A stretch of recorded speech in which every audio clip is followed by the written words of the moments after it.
Што вядома пра перамовы Лукашэнкі і апазіцыі, якую хітрую схему прыдумаў яго сын, а таксама што трывожыць беларускіх сілавікоў і як вядомы спартсмен стаў забойцам. Вітаем, сябры! Гэта наша Ніва і зараз мы ўсё вам раскажам.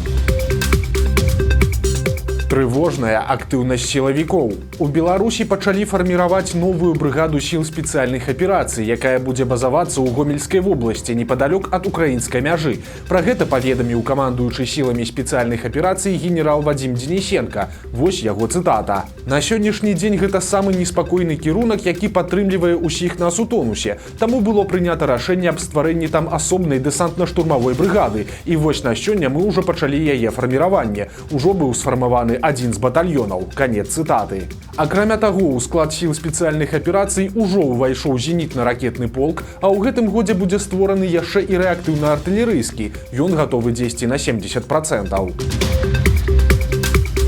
Сярэдні сын Лукашэнкі ўжо больш за 2 месяцы не з'яўляецца на публіцы, але без справы не сядзіць. Прэзідэнцкі спартыўны клуб, які ўзначальвае Дмітрый Лукашенко, знайшоў новы спосаб зарабіць на беларусах. Як заўважыла суполка былых сілавікоў Белпол, дэлегацыя гэтага лукашэнкаўскага клуба пабывала ў Таджыкістане.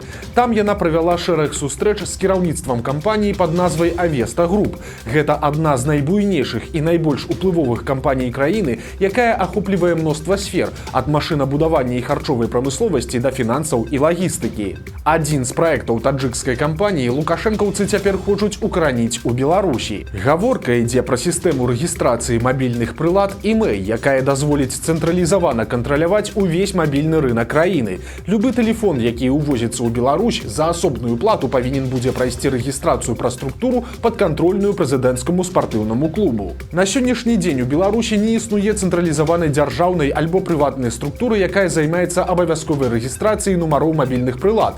Але такая структура ёсць у Таджыкістане, і арганізацыя Дмітрыя Лукашэнкі можа перанесці гатовую мадэль, адаптаваўшы яе пад беларускія рэаліі і заняўшы нішу манапаліста. Падкрэслім, што фармальна прэзідэнцкі спартыўны клуб сына Лукашэнкі з'яўляецца некамерцыйнай структурай, якая накіраваная на развіццё спорту і здаровага ладу жыцця ў Беларусі. Але ж на справе гэта важны інструмент сям'і Лукашэнкі для заработку грошай. Перамовы Лукашэнкі з Ціханаўскай і новы раздрай у апазіцыі. Нядаўна ў Фінляндыі прайшлі мерапрыемствы арганізацыі па бяспецы і супрацоўніцтве ў Еўропе. У іх бралі ўдзел 2 дэлегацыі ад Беларусі. Адна ад лукашэнкаўскага міністэрства замежных спраў, а другая ад офіса Святланы Ціханаўскай. На адной з сустрэч дарадца Ціханаўскай Дзяніс Кучынскі асабіста перадаў высокаму лукашэнкаўскаму чыноўніку сваю важную прапанову. Ён агучыў намесніку міністра замежных спраў Ігару Сакрэту ідэю правесці круглы стол паміж Лукашэнкам і Ціханаўскай, ну альбо паміж іх прадстаўнікамі. Кучынскі расказаў парталу «Зеркала», што размова з чыноўнікам ішла на беларускай мове, але ён адмовіўся расказаць, як адрэагаваў на такую ідэю намеснік міністра. Але ж гэтая прапанова адразу атрымала хвалю крытыкі ад ужо былога паплечніка Ціханаўскай Валера Кавалеўскага. Экс-дыпламат нейкі час быў членам кабінета Ціханаўскай, а пасля сыходу стаў калі не апанентам Святланы, то яе заўзятым крытыкам. Тое ж і цяпер.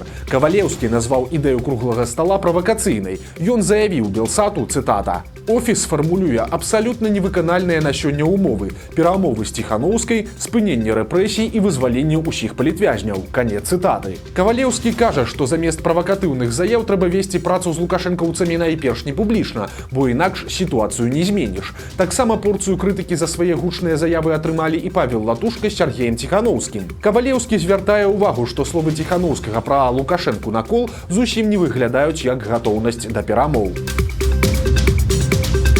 Стала вядома, дзе цяпер працуе любімы афіцэр Лукашэнкі. Гаворка пра яго фаварытку Уладлену Зайцаву.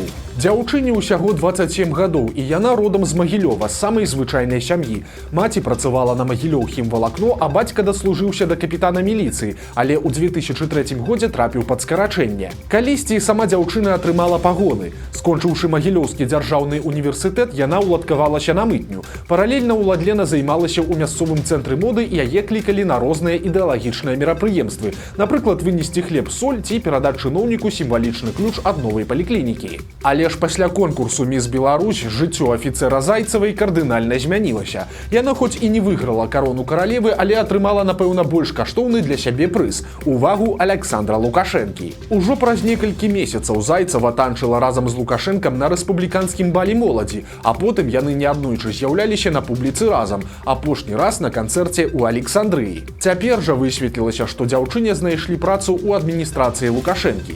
Чым яна намінальна займаецца, невядома, але мяркуючы па сацыяльных сетках, яна даволі часта суправаджае Лукашэнку ў паездках, нават калі не трапляе ў аб'ектывы дзяржаўных СМІ. Так, напрыклад, восенню 22-го года Уладлена была з Лукашэнкам падчас яго першага афіцыйнага візіту ў Абхазію, а сёлета дзяўчына была з ім у Маскве на парадзе 9 мая і здымала відэа, як Лукашэнка вітае беларускіх вайскоўцаў. Супадзенне ці не, але нават у Кітай Уладлена сёлета трапіла таксама. Страшны канвеер рэпрэсій не спыняецца. Цяпер стала вядома, што быў затрыманы знакаміты беларускі неўролаг Руслан Бадамшын. Ад медыка не могуць адчапіцца ўжо 5-ты год. Да таго мужчына знаходзіўся пад хатняй хіміяй, бо ў маі 24-го года яму прысудзілі 3 гады абмежавання свабоды за ўдзел у пратэстах. На працягу 20-21 гадоў неўролага кідалі на суткі мінімум 5 разоў. Агулам па адміністратыўках ён правёў за кратамі некалькі месяцаў. Часам сілавікі забіралі яго проста з працы, з РНПЦ неўралогіі і нейрахірургіі, дзе ён быў доктарам функцыянальнай дыягностыкі. Жонку Руслана, доктара эндакрынолага Тацяну Бадамшыну, таксама судзілі па крымінальнай справе за ўдзел у пратэстах. За што цяпер узялі Бадамшына, пакуль невядома, але ён дакладна арыштаваны і знаходзіцца ў СІЗА нумар 1. Абвінавачванне садзейнічання экстрэмісцкай дзейнасці, а гэта ад 2 і да 6 гадоў калоніі. Патрабаванні Лукашэнкі і нечаканая ідэя чыноўнікаў. Сёлета ў Беларусі абвясцілі год добраўпарадкавання, і Лукашэнка загадаў навесці парадак паўсюль.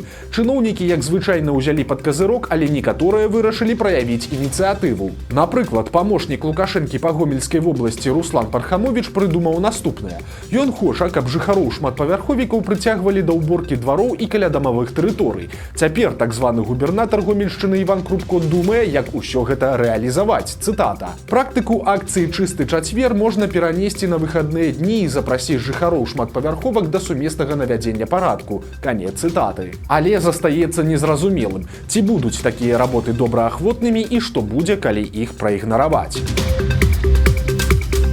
Беларускі пенсіянер заявіў, што міліцыя падкінула яму труп.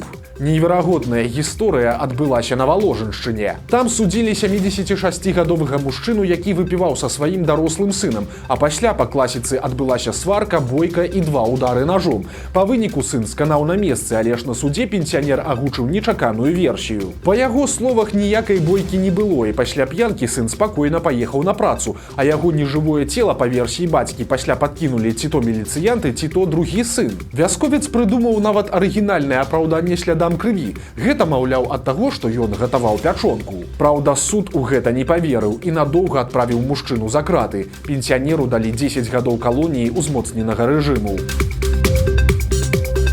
Адразу некалькі трагедый адбыліся за апошнія дні. Пад Баранавічамі загінуў 7-гадовы хлопчык. Бацька малога, работнік мясцовага прадпрыемства, вырашыў узяць яго на працу. Застаўшыся без нагляду, хлопчык упаў у адкрыты тэхнічны калодзеж, напоўнены вадой і адходамі. У выніку малы патануў. Цяпер у справе разбіраюцца следчыя. А ў Брэсце машына ратавальнікаў сутыкнулася з матацыклам. Дакладныя абставіны здарэння высвятляюцца, але падкрэсліваецца, што ратавальнікі ехалі з уключанай мігалкай. Скончылася ўсё кепска. 16-гадовы кіроўца матацыкла сканаў на месцы. Яшчэ адзін малады кіроўца загінуў у Мінску. На МКАДзе машына ўрэзалася ў ліхтар з такой сілай, што аўто літаральна наматала на слуп. У выніку загінуў 19-гадовы хлопец, які быў за рулём.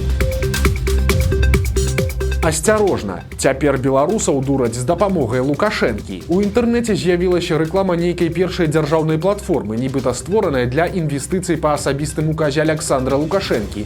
Яна максімальна маскіруецца пад афіцыйны сайт, запоўненая дзяржаўнымі сімваламі і тыповымі чыноўніцкімі фразамі. Нават адрас Мінск, вуліца Карла Маркса, 38, пазначаны не проста так. Гэта рэальны адрас адміністрацыі Лукашэнкі. На справе жа гэта ўсё фейк і чарговая прыдумка махляроў, мэта якіх выцягнуць такім чынам грошы і асабістыя даныя беларусаў.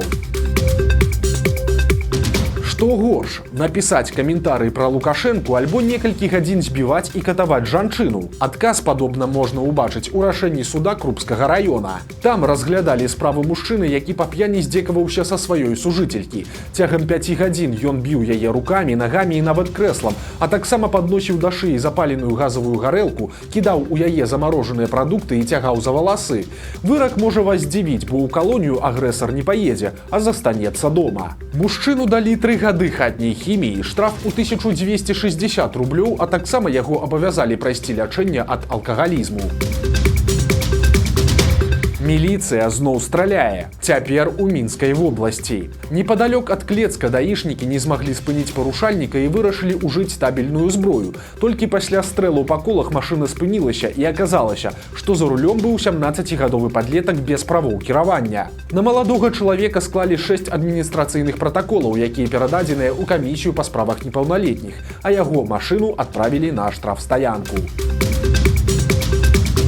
Жанчына з-пад Слуцка абурылася зарослым помнікам і атрымала праблемы. Па яе словах, памятны знак загінулым удзельнікам Другой сусветнай вайны сёлета ніхто не прыбіраў. Таксама ані на 9 мая, ані на 3 ліпеня да помніка не прыносілі ані вянкоў, ані кветак. На гэта імгненна адрэагавалі чыноўнікі і паабяцалі праблемы самой жанчыне. Спачатку яны, цытата, абверглі інфармацыю, што на помніку ў Ячыве занядбанасць, а затым заявілі, што, зноў цытата, паведамленне мясцовай жыхаркі можа насіць паклёпніцкі характар, а пустазельнай расліннасцю пахаванне хутка зарасло з прычыны багатых ападкаў. Канец цытаты. Трагічны лёс беларускага спартсмена. Футбаліст Віталь Алешчанка быў перспектыўным нападаючым, але сам знішчыў сваю кар'еру скандаламі, крымінальнымі разборкамі і перадусім алкаголем. Жыццё пайшло пад адхон і ўсё скончылася забойствам. Пікам яго кар'еры быў 99 год. Тады Алешчанку паклікалі на прагляд у ізраільскі клуб, ацанілі ўзровень і адразу прапанавалі шыкоўны кантракт. Макабі з Хайфы быў гатовы плаціць яму па $9,000 штомесяц і даць 45 000 стартавым бонусам. На тыя часы гэта былі шалёныя грошы. Аднак за 2 дні да канчатковага ад'езду ў Ізраіль Алешчанка пайшоў на крымінальныя разборкі ў віцебскі рэстаран «Брыгантіна». Хтосьці быў вінен камусьці грошы, а футбаліст вырашыў увязацца ў канфлікт. Слова за слова пачалася бойка і Алешчанку пырнулі нажом. Само сабою, на замежнай кар'еры гэта паставіла крыж. Пасля Віталь яшчэ гуляў у чэмпіянаце Беларусі і нават выклікаўся ў зборную, але праз праблемы з алкаголем справы ішлі ўсё горш. І пасля былі спробы стаць трэнерам, праца на будоўлі ў Расіі і нават бойкі з міліцыяй. Але ў выніку ўсё скончылася бядой. Падчас чарговай п'янкі Віталь схапіўся за нож і забіў свайго роднага брата Юрыя, таксама былога футбаліста. Па выніку Алешчанку затрымалі, судзілі і далі яму 9 гадоў калоніі.